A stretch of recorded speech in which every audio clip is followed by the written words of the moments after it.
go towards what makes you feel comfortable and what is a little bit more agreeable with the way that you're doing business and the tools that you're using that won't lead you down a biased rabbit hole. The bottom line is that most government contracting officers want anonymity.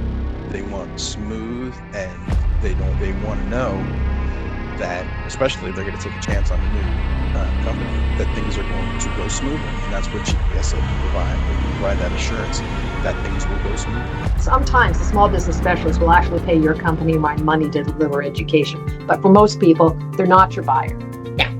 And too many government contractors actually have, if you sort out your business cards into little piles, they have a big stack of business cards for people whose job titles are small business specialists or Office of Small and Disadvantaged Business Utilization.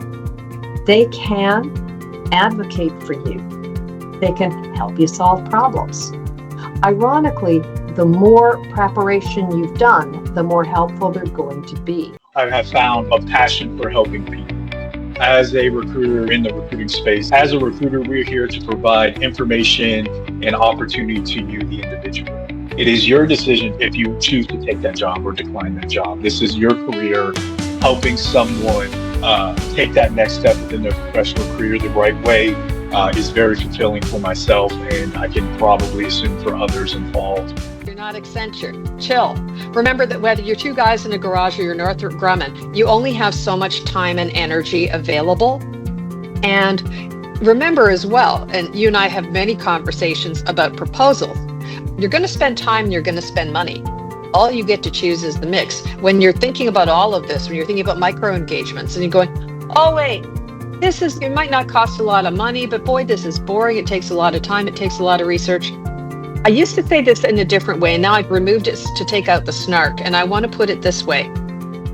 When you take the time to learn about someone else, you inspire them to care enough to learn more about you. One of my biggest things that I always assert or ask the applicant to make sure they have is a solid CPA. They need to have a good accountant. While people can do their taxes on their own or use QuickBooks, sometimes there are some pitfalls, or sometimes they have a family friend who's an accountant and perhaps they haven't been perfect with their bookkeeping or crossing all their T's. So then that's something that really holds up the process later on, because the SBA is asking a lot of questions, and sometimes some of my clients will have to shift to a different accountant, and that really holds up the process. As far as military tech is concerned, I've been saying this for a long time, but we are approaching a time when national security tech and critical infrastructure tech is military tech, and that dual use really has no meaning anymore, because all technology is useful everywhere, except for maybe certain exquisite missiles. Really what we're talking about is dual market. Can you sell a technology in both the private and the public sector? And the only thing that really holds you back is your ability to communicate the value proposition, because most technologies are valuable everywhere. If you're a publicly traded company, it's about appeasing all of your stakeholders. And a lot of that appeasement has to do with financial. In the government, you're trying to grow in terms of, you're trying to make sure that you're meeting your mission. You're trying to grow your people, grow the value proposition that you bring to the United States and to citizens. So I think that's where I kind of challenge people when they're like, oh, it's so different. Yes, the acronyms are different, and you got to watch yourself, because sometimes an acronym in defense and an acronym in the private sector, one goes boom and one doesn't. But you have to understand that, again, it's people and trust. And you have to figure out, how do you bridge those barriers and how do you bring people together? Well, as we've always told business owners, hey, listen, prime is better than sub. Well, full and open is way better than designation. You can't rest on your laurels if you've really got a mission that you're trying to accomplish and you've got a customer set that you're really trying to help. You need to make sure that you're looking at it from the perspective that you will continue to be able to help them accomplish their goals well into the future.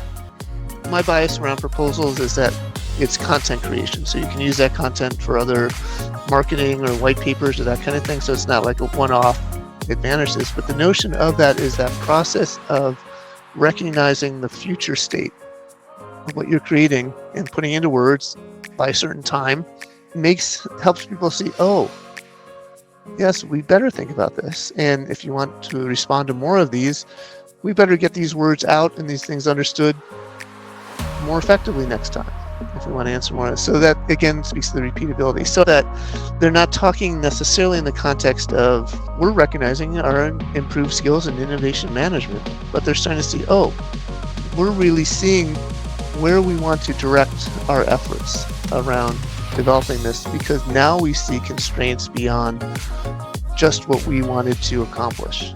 The challenges are to stay ahead of consumer technology. When I first became involved in public safety, first of all, we didn't have 911. The technology had been out there for about 18 months when I first started, but it didn't migrate to our area for decades afterwards. But the technology that falls into the hands of the general public has such an impact on 911, and yet we are always playing catch up. The technology is great. It brings us more information. Information helps, but information doesn't always make the job easier. I think of all the people that I've known, that you've known. But again, there's that caution. There is the red flag that you and I both know, where we've worked with individuals and we've heard horror story after horror story. We've heard how they've spent so much money going down this path and different things. So again, it's a good warning. It's a good lesson. It's a good place to start. I go back just to, if 20 or so years ago, if I would have had somebody just sit me down for an hour or two and just talk to me, I could have avoided a lot of frustration. Now, the good thing here about government contracting is it's not going anywhere.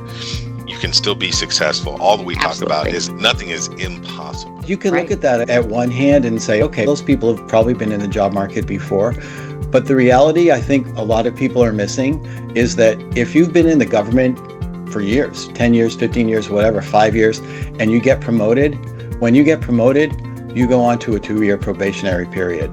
So there are people who have 10, 15 extended careers in government who, because of the positive nature of their performance, find themselves promoted and find themselves now in the hot seat and their positions eliminated. Scary time. If you started from a solution and try to find a problem, most likely you don't actually have the right solution for it. But hey, maybe you'll find a problem that really does need a solution and that no one else has something for. So don't be married to your specific solution. Don't be married to the way that you've solved the problem in one industry or another. And just everything is about, what is the customer need? Is it worth solving? While we could go after more work, I don't want to win more than 1 or 2 decent sized contracts a year. Because when you're new in the market, reputation is all you have. Right? You don't have a lot of CPARs to go on. You just have your reputation. So I want to make sure that whatever we're standing up is 100% in our swim lane so that we can perform it well and effectively. And I don't want to take on more than I have time to build relationships with. This business is moving so fast, and defense tech in general is moving faster and faster. If you're not focused on the right thing at the right time, you could get left behind, but it really will improve your success if you find that person, either bring them on your team officially or at least have them unofficially part of your team and part of the focus, and allow you to bounce those ideas off and present your plan. There's a lot of good ideas, but sometimes they're not ideas that are really needed at the time. Yes, having the knowledge is extremely important, but the foundational skills for your job, for your career, the foundational skills that make you successful, you also need those same foundational skills when it comes to public speaking. People fall into one of 3 categories. They're either a source, a sink, or a catalyst. A source is an individual that gives you any of the resources that you need, and you are just on the receiving end. It's good, but it's one-sided because you're just taking from them. Right. A sink is the opposite. It's an individual that sees you as a source and is taking from you the entire time, but they're not offering anything back. But the person you really want to find is a catalyst. And that's an individual that when you find them, they just want to move. And they're willing to support, and they're willing to be alongside you for everything you're trying to do along the way. The only people I ever wanted were catalysts. Sources were nice, but I wanted catalysts because I wanted to move. I think that speed is always a challenge, but almost the way things are changing right now, I would say go out fast, because it's going to change regardless. And if you don't go out fast, it's going to keep changing as you're trying to create the content, right? Yeah. You're never going to be able to nail it down. So I'd rather be out on a topic and then say, oh, this topic changed from what it was a month ago. And so here's an update to that, or here's a new perspective. Go out and get your ducks in a row ahead of time and build up some kind of conceptual supply chain. And that goes for your intellectual supply chain, your innovation supply chain. Here are the brains, like here's the horsepower, like here's the sales muscle, like what in those buckets, like where are those things happening? And you'll see the gaps. And if the government wants you to move very quickly and you just can't do it, that's really where I see the commercialization rates or the transition rates die, is because speed is really important in business, but with how fast people want to move now, or they expect to move, speed is table stakes, right? There's a fair amount of wiggle room in the FAR. We just don't use it. If you get the right leaders in the right position that can offer the ability to fail fast or move fast and be more agile, I think we're going to get a better outcome. I view it as a cognitive amplifier, where if I can use AI to help me analyze information, data, that would take me days to do, if I can do it within an hour, then I can get actually moving on what I need to do, as opposed to spending that time analyzing and looking for the insights and connecting the dots. I think companies should stop trying to prime everything. I think that companies should take a look at the large businesses who are being very successful and fill in the blank DoD, mission, cyber type of companies, and I could name them, but let people do their own homework, right? Sure. And actually approach it from a three-pronged approach. There's supplier diversity channels that they have online that you just log into and register your company. Go onto LinkedIn, find their capture managers, and LinkedIn with them, and then find out where they're going to be. Large language model, good for writing, but I think these models are twice as good at reading as they are at writing. And what I mean by that is, if you give it these gigantic PDFs, 50, 100 pages that you're downloading off of SAM, and you're asking it, what's the place of performance? Who are the contacts listed in here? What are the set-asides? Does it have anything in here about... Maybe related to a NACE code? Exactly. Right. Yeah, so you can just feed it that, and some of these models, like Gemini, for example, can just pull out all of that information for you. And I don't know about you guys, it takes me a long time to read a 50 to 100 page PDF, so that's something that I really appreciate. And when you're doing that, you're not like holding up a flag that says I'm lazy. It's more of an internal process that can save you a ton of time, right? Do I have to be on all of these contract vehicles? Some companies thought they did, put a lot of money in investing in all of those vehicles, and it really got out of hand. Plus all the agency specific vehicles and BPAs and all of those. So it just, for a business trying to navigate, very difficult to figure out. And then it's not just getting on, but it's managing all of the opportunities that come through, understanding its nuances, how to play, because of course it's not standardized. Of course. That would be too easy. Very much, of course. So you have to become an expert in the various cultures and the ways of doing business and the people, players, and processes. Your brand is more than your colors and your logos. And it really is about who you are and what you are as a company and how you show up. Not just the outside world, so not just the people that you're marketing to, but also the internal. So part of that is your internal corporate brand. Who are you to your employees? Who are you to your leadership? And so the brand messaging can get split into two different, is it external or is it internal? And there's the visible brand, and then there's the messaging. I used to teach our incoming sales folks. The very first class I ever taught them as they came in the door was, why are we doing business with the federal government in the first place? Why would we do this? It's so hard. The answer is the government turns out to be an incredibly good customer. It turns out to be a great customer because there are laws on the books that require the government, and again, laws can't be changed by the executive branch, not that they would, but there are laws on the books that the government has to pay its bills. It's a suite of laws called the Anti-Deficiency Act, and there are other associated rules as well. But it means the government's got the deepest pockets around. There's no reason why they can't use the best of both worlds. Certainly AI can create ideas for content. There's not a lot of writers I know, they have writer's block and they can't think of what's trending out there. And AI can help you find what's out there, what's current, what's really a hot point for people.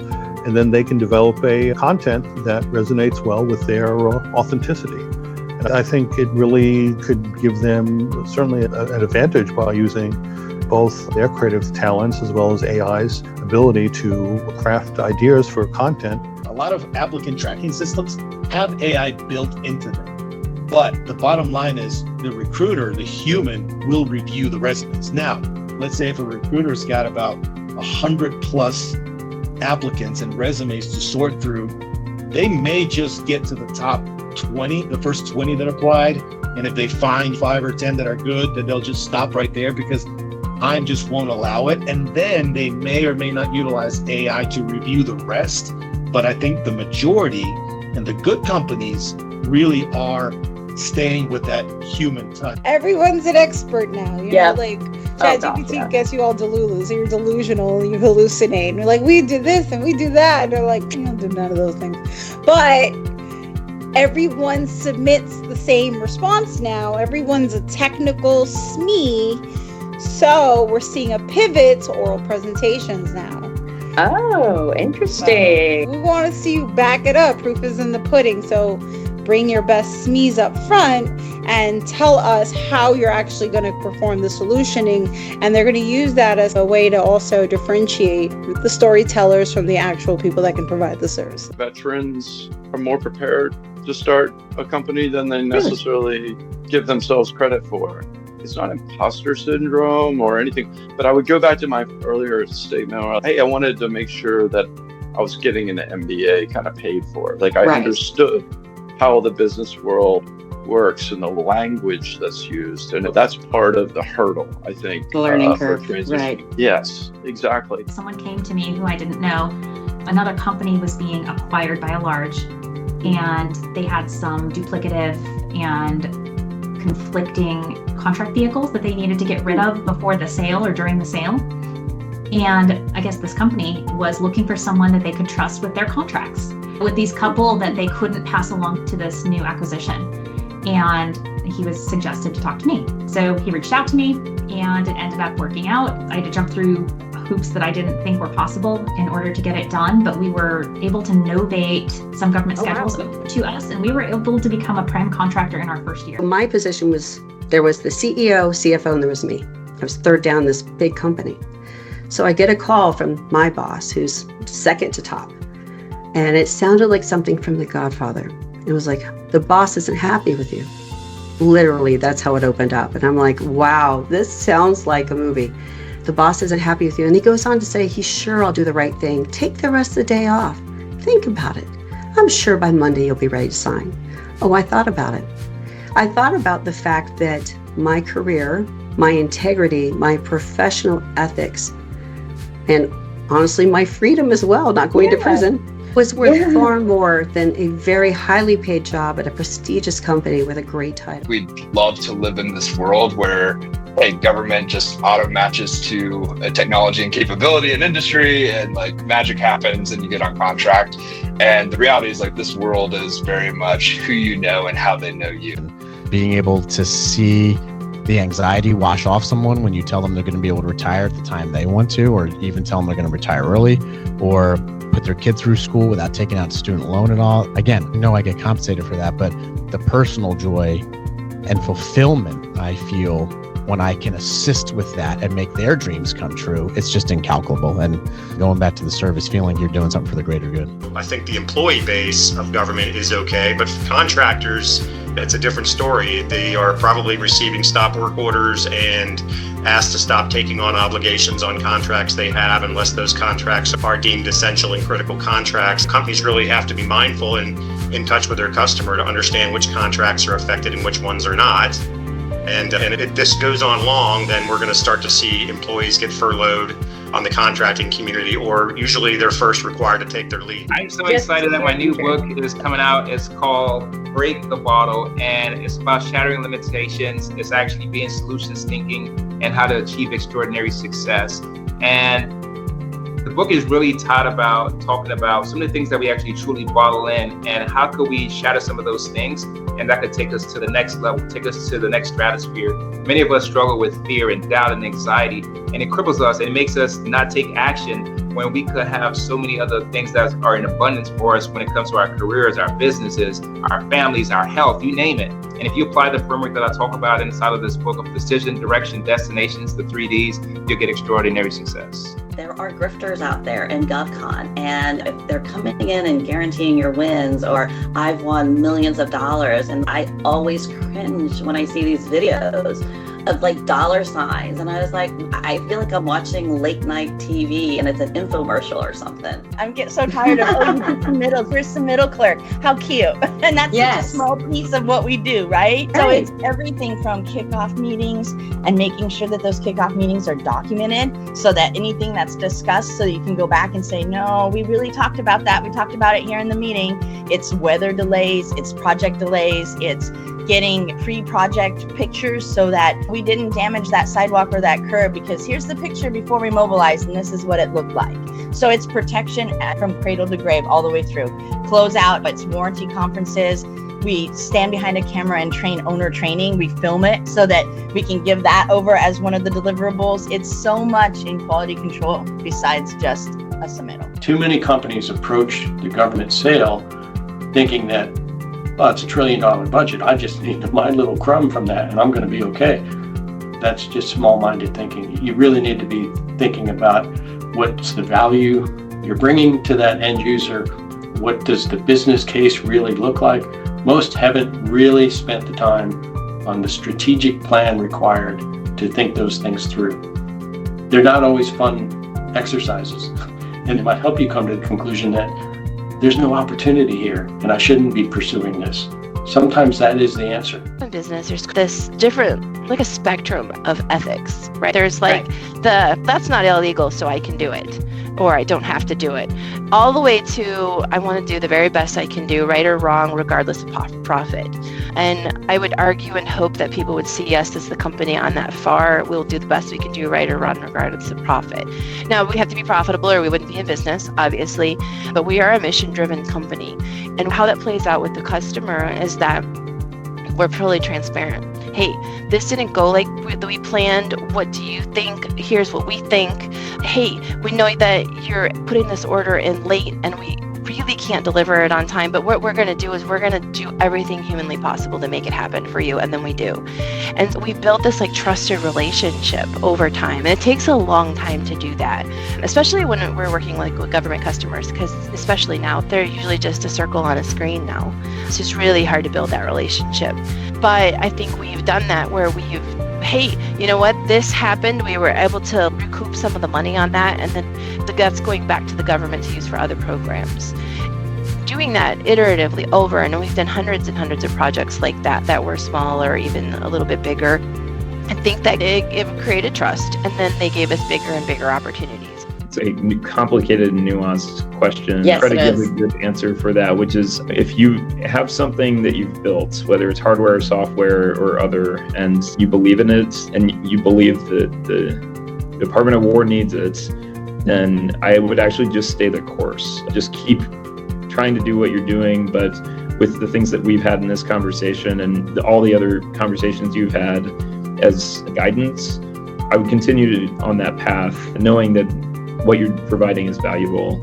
I would not try to pivot with the wind at this point, because you'll end up spending too many cycles and resources trying to chase something that's basically always vanishing, right? Which is certainty, right? So you're not going to get you're not going to get it. So I think that you need to be confident in the thing that you're building and make sure that you're doing that discovery. We support both personas, I guess you could say. So for instance, we had the DIU, so Defense Innovation Unit Award, to bring out the enterprise workflow and reporting platform. So that is to help them on their end automate and run their CSO process and really get around those workflows for how do you get high quality solicitations, conduct market research, and run the down select process. And so that's on the government agency side. So, right, that's like an IL5 environment. We need to have all the conditions and certifications there set aside. So that's to help government agencies. Find your niche, find what you're really best at, not just good at, but you're best at. What is your differentiator? What can you do better than anyone else? And bring that as a value proposition, as a value statement. And that's how you'll build those relationships. We're doing a lot of things to break the glass, so to speak, so that we can have more accessibility to our non-traditional small businesses, those that are very creative with their capabilities, and come and see us so that we can learn more about how to arm the soldiers of the future. One thing that I want to add to is the phased rollout, and I need contractors to be very aware of this. The phased rollout applies only if you are a prime contractor. If you are a sub to a prime, the phased rollout doesn't apply to you. Your rollout is faster because there's nothing stopping a prime telling their sub, you worked for me, CMMC is out now, go get CMMC certified. The most rewarding thing is when people have reached out to me and said, I listened to your episode, it was so helpful, or they've just discovered the show and they're like, oh my gosh, I didn't even know you were here and I can't wait to listen to X, Y, and Z. And then they, send a note saying, this was so helpful. And that's probably the most rewarding thing. But being able to know that if it helps at least one person, it just warms my heart, because that's ultimately what I wanted in the first place. And it was like, okay, I'm clearly doing something that's helping at least a couple of people, so I'm going to keep going. America is best at entrepreneurship, at funding new ideas, getting them off the ground and into the marketplace. They're spectacular at that. They're not so good at employing guys who are pushing levers to get robots to do things like that. You don't have to be a genius to do that work. But that's where we're headed in this area of technology, unfortunately.